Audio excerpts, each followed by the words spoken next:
The champions are 14 points from competing for the title this term, and they're racing against time to finish in a Champions League position in terms of the top 8 that will guarantee their passage through without having to go through the playoffs. City would have breathed a sigh of relief after the winless run ended against Leicester last weekend. However, ahead of this one, the City boss has said he's not taking many positives away from last week's win. Just a game that we didn't play in our best level. Just we won because sometimes football is like that. So there are the games that we play better, we didn't win. Of course, it's good for the mood. Get results, obviously, but we are away for our best to be consistent in the results. But of course, we have an opportunity to, against West Ham, to make another victory that always will help for the future. Okay, so that was Pep Guardiola talking. And interesting what he has to say there about that victory over Leicester. It was a hard-fought victory. It was a bit nervy at times. They weren't the most convincing. Leicester had a number of chances themselves in the game, similar to the amount that City had created. So a lot of people looking on would have thought, well, actually, Leicester caused them problems. They just didn't have the finishing qualities, perhaps. No, they didn't. No. It's a weird one, because if you said to me about this game, Man City-West Ham, I think it's the perfect day for Man City to play West Ham. Okay. Just think it's perfect for them. It's the game they needed to have after the Leicester game. Yeah, okay. It's to play a team that are so easy to beat, and West Ham are. I look at their side, lack of legs certainly in midfield. Soucek in there. I would obviously put alongside him normal circumstances Alvarez, who would play alongside him. There's not a lot of pace there. And then obviously Bowen's injured as well. Yeah, how big a blow is that? Well, it's a blow, but I don't. Ultimately, in this particular game, I just think I can only see a 3+ win for Man City. I think they'll find their feet. I wouldn't be surprised if Erling Haaland walks off with an hat-trick. I really wouldn't be surprised. So, are you suggesting a repeat of what we saw against Liverpool? Well, look, City have not been good at all. We know that. Their performances have been missing a lot. But I don't see this West Ham team going there and shutting up shop.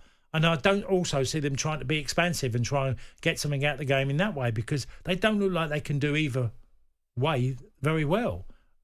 Mavropanos and Kilman have been disappointing, and whoever's played alongside Kilman started the season really well, has gone off the boil. It seems like a real lack of belief in his game has crept in.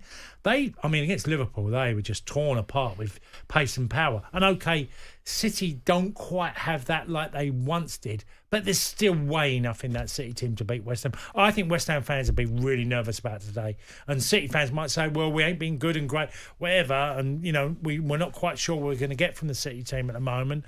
But I think this is the perfect game for Man City, especially at home. Yeah, they've conceded 35 goals this season already, West Ham. And actually, if you look over the course of a whole calendar year, they'd conceded 79, which was the most of any team in a single year. And they look like it. Or their most, I should say, in a single year. But as I say, 79 across a whole year, 35 of which have come, this season. And they strengthened, like you say, by bringing Max Kilman in. They've got a new manager in that was hoping for better things. And they're not getting it, West Ham fans. I listened to Alan Pardew last Sunday, and when he was on with Majestic, and I thought it was really interesting as being a manager and transfers, and he talked about the policy of the football club, and he thinks they've got a number of wrong, which they clearly have. Look, injuries to get to players, but Fulcru has never looked fit. I don't even know if he turned up fit. Somerville looks like a player that they can get a lot out of. I think he will be. He excites. He can lift bums off seats at West Ham. Kudus has had a strange season because there's a real player in there. He's a tremendous footballer. But he obviously had that 5-match ban in between. But they just look like midfield and defensively. If you break out West Ham, you are going to cause them havoc.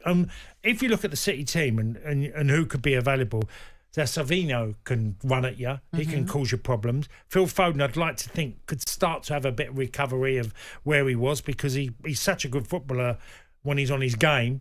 And Haaland, I think he'll... Now De Bruyne is more likely to start games now. I feel like he'll benefit from that. So there is a lot of good things that they can still do, City. It's just that they've had such a drop-off, no one can believe it. No.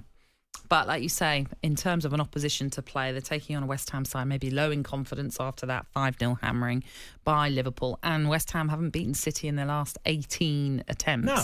Have never suffered a 19-game streak without a league win against a particular opponent, but that could happen today.